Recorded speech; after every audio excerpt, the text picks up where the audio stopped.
Hoi nora e karema me whakawhiti atu tātou I nei kia parekura horomia mā ngai take Māori o te rōpū reipa. Tēnā koe parekura. Tēnā koe Scotty.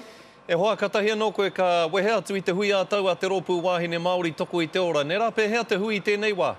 E nui atu ngā wahine mai te motu e Scotty. Reira kia te arawa e haka haere. Te nui o rātou e tai atu, e kite atu ki te marae a ngā wahine. Me ngā tāne e tautoko ti atu tēnei tino hui.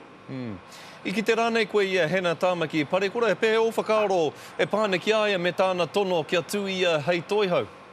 Ai he I reira kia hana, e kāreo e kōratu kia hana, engari kia rātou ngā wahine te pōti, mō wai e mau ana ki te tūro o te prehitini. A te wā I te hatare pē e mohi atu tātou e Scotty. Me korero tāua mo tō rōpū, mo te rōpū toranga pū o reipa. Kei te korokoro o te parata koutou e taka hurihuri ana I tēnei wā, ai rā nei kei te tōtara wāhi rua koutou o reipa. E tika tu wera whakaaro e Scotty. Engari e mohi atu tātou ko tahi anō te rā mo te rā pōti, kei te whai atu tātou mō tērā. E nui atu ngā puta I wahora, engari e mohi atu tātou, te nui o te whānau e mau pōhara, e nui atu te rau e kore, tērā no tō tātou whai atu, a kuni atu wā e ki tatu e Scotty. E ki ana koe ko tahi te rā pōti.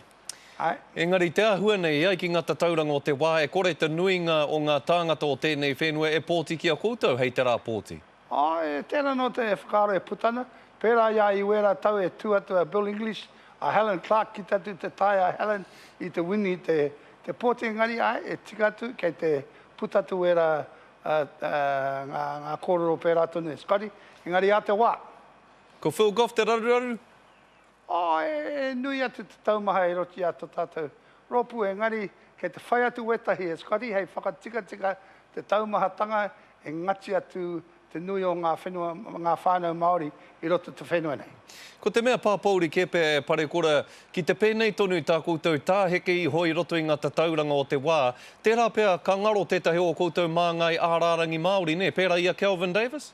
Ata wā I roti a tātou e tahi o ngā huri e waihoti atu a Kelvin mā I reira, nā te pai o Kelvin, ana Naya Luisa, e rangatahi hoki atu rātou e Scotty, tērā no te pirangi e mau atu ngā kanohi Māori pērā tonu I roto te rōpū reipa. E whakai ana koe parekura, ka hinga koutou I roto I tēnei kōwhiringa pōti, no reira me tīmata koutou ki te whai whakaaro ake ki ngā rā, hei muri I hoi te kōwhiringa pōti me te whakapakari anō I te rōpū reipa? Kei te whai atu tātou te whakapakari I naine e Scotty. Tēnei no te taumaha e ki tatu tātou a kuni, ka tai atu tātou I te rā pōti, tērā no te tātou mahi I naine e te whaikaha tātou. Wai no rā parekura, tēnā rawa atu rā koe, mo tō whakawātea mai a koe, nā mihi.